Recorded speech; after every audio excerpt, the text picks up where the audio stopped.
नमस्कार दोस्तों। कैसे हो आप सभी? आशा करता हूँ ठीक हो। तो चलिए शुरू करते हैं आज का टॉपिक, जो कि इंग्लिश पढ़ना कैसे सीखें। तो आपको इंग्लिश पढ़ने के लिए कुछ नहीं, बेसिक से शब्द आने चाहिए जो कि हमारे इंग्लिश वर्णमाला में होते हैं, जो ए से लेकर जेड तक होते हैं। उन सब की आपको हिंदी मीनिंग आनी चाहिए और हमें इतना पता होना चाहिए किस अक्षर से कौन सी मात्रा बनती है या कौन सा शब्द बनता है। तो चलिए शुरू करते हैं बिना देरी किए। तो वीडियो में बने रहिए अंत तक। देखिए, सबसे पहले आपको बता दें, इंग्लिश बोलने के लिए आपको वोवेल्स आना चाहिए और कॉन्सोनेंट आना चाहिए। वोवेल्स का मतलब होता है स्वर। वोवेल मतलब स्वर होता है, जिसे हम हिंदी में स्वर कहते हैं, जो कि हिंदी में स्वर आ से लेकर आहा तक होते हैं। आ से लेकर आहा तक। और वहीं बात की जाए इंग्लिश वोवेल्स की, तो इंग्लिश वोवेल्स ए, ई, आई, ओ और you. A, E, I, O, you, ये 5 होते हैं सिर्फ और सिर्फ। जबकि हिंदी में यही स्वर 12 होते हैं। हिंदी में यही स्वर 12 होते हैं, आ से लेकर आहा तक। और इंग्लिश में वही स्वर ए, ई, आई, ओ, यू ओनली 5 होते हैं। तो इन्हीं पांचों से हमारी 12 मात्राएं बनती हैं। इन्हीं 5 स्वरों से हिंदी की 12 मात्राएं बनती हैं। तो आपको इनको सीखने के लिए कुछ नहीं, बेसिक से जैसे आ से लेकर आहा तक आपको लिखना होगा। जैसे आ से लेकर आहा तक जितने भी स्वर होते हैं, सभी स्वर को आप लिख लीजिए पहले, और फिर उनकी हिंदी का इंग्लिश मीनिंग लिखिए। जैसे कि आप देख लीजिए इस प्रकार से।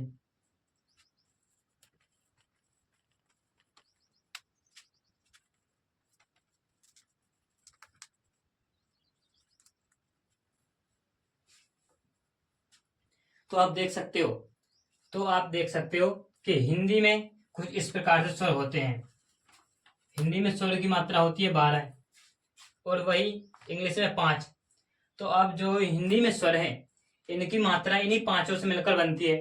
तो वो किस प्रकार से बनते हैं, चलिए बात करते हैं। तो यदि जो आ है, छोटा आ, तो इसके लिए ओनली सिर्फ और सिर्फ ए लिखते हैं हम। यदि बड़ा आ है तो इसके लिए डबल ए। आई के लिए आई से ई, और डबल ई से बड़ी यू, और डबल ओ से बड़ा ऊ। ए से ओनली ई से ए की मात्रा बन सकती है, और ए आई से आई की मात्रा बनती है, ओ से ओ की मात्रा, और ए यू से औ की मात्रा, ए एम या फिर ए एन, ए एम और ए एन से अम की मात्रा, और ए एच ए, इससे आहा की मात्रा बनती है। तो आपको ये बेसिक्स आने चाहिए। तो आप इसको नोट डाउन कर लीजिए और इनको सीखना प्रारंभ कीजिए। पहले आप इनको स्टार्ट कर दीजिए सीखना, क्योंकि इससे यदि आपको ये नहीं आते तो आप इंग्लिश नहीं पढ़ सकते, क्योंकि इन्हीं से पूरी मात्रा बनती है। ये जो आप देख रहे हैं आज से लेकर आहा तक, इसी से पूरी मात्राएं बनती हैं। तो इसको सीखना बहुत जरूरी है ताकि आप इंग्लिश पढ़ सको। तो इंग्लिश पढ़ने के लिए यदि आप इनको नहीं सीखोगे तो नहीं सीख पाओगे, क्योंकि ये जरूरी है। तो आप सीख लीजिए, 1-2 दिन में आपको याद हो जाएंगे। तो जैसे आपको बता दें, यदि आ की मात्रा किससे बनती है, तो ए से बनते हैं। और यदि आपसे पूछा जाए कि ए की मात्रा किससे बनती है, तो ई से बनती है। उसी प्रकार ये हर चीज आपको आनी चाहिए। तो अब बात करते हैं हम कॉन्सोनेंट की।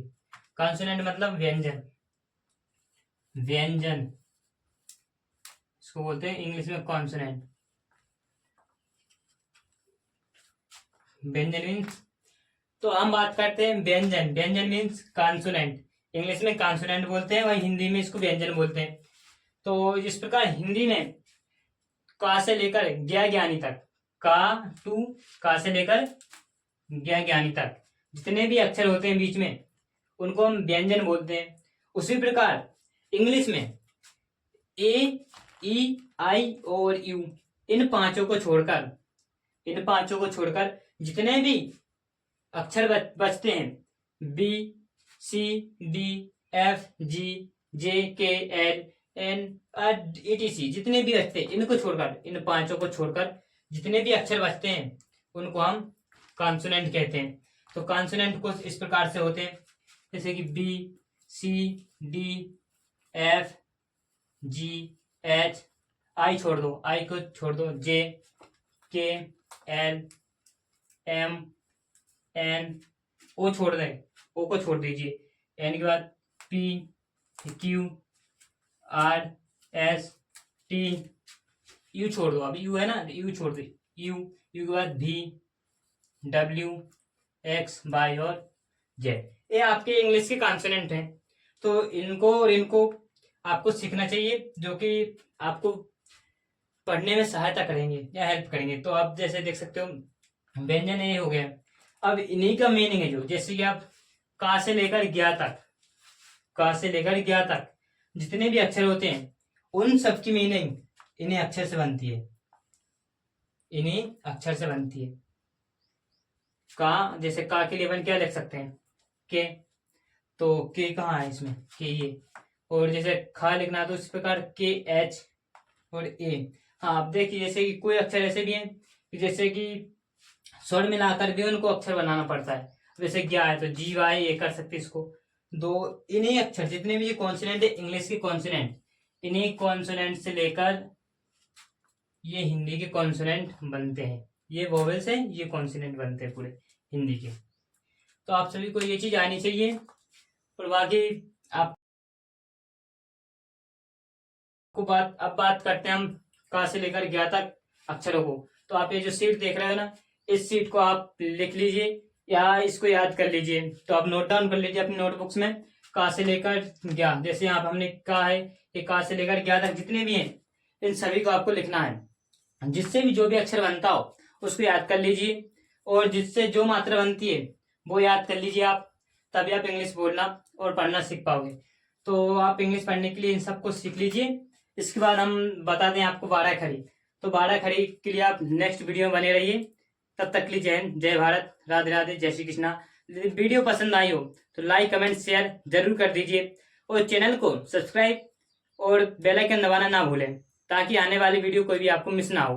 तब तक के लिए मिलते हैं किसी नेक्स्ट वीडियो में। जब